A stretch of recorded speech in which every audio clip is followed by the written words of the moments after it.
Dans cette vidéo, nous allons étudier les manipulations graphiques du type f de x plus k, k étant une constante ajoutée à l'extérieur de l'expression analytique de la fonction. Nous avons pris comme fonction de référence la fonction f de x égale x carré, représentée ici donc par une parabole. Parabole dans laquelle ou sur laquelle j'ai pu passer 5 points relativement faciles à retrouver, à savoir le point 0, 0, puisque 0 au carré est égal à 0. Les points moins 1, 1 et 1, 1, étant donné que moins 1 et 1 au carré valent tous les deux 1.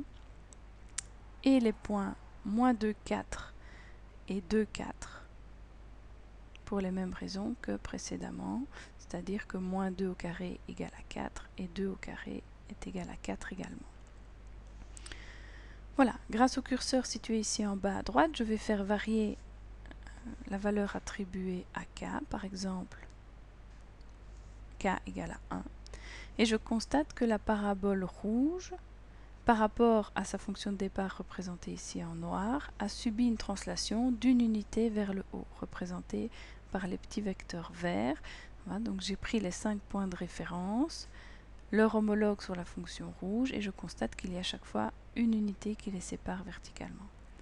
Si k égale 2, même chose, sauf que cette fois-ci, le vecteur n'est plus de longueur 1 mais de longueur 2, chaque point ayant subi une translation de 2 unités vers le haut.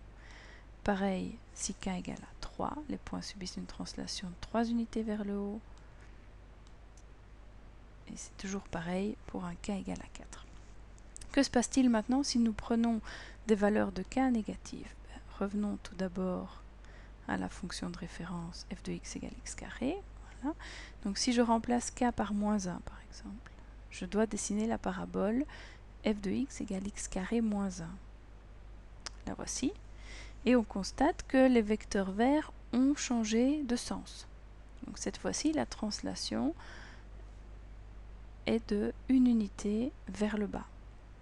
Si k égale à moins 2, on a compris le système.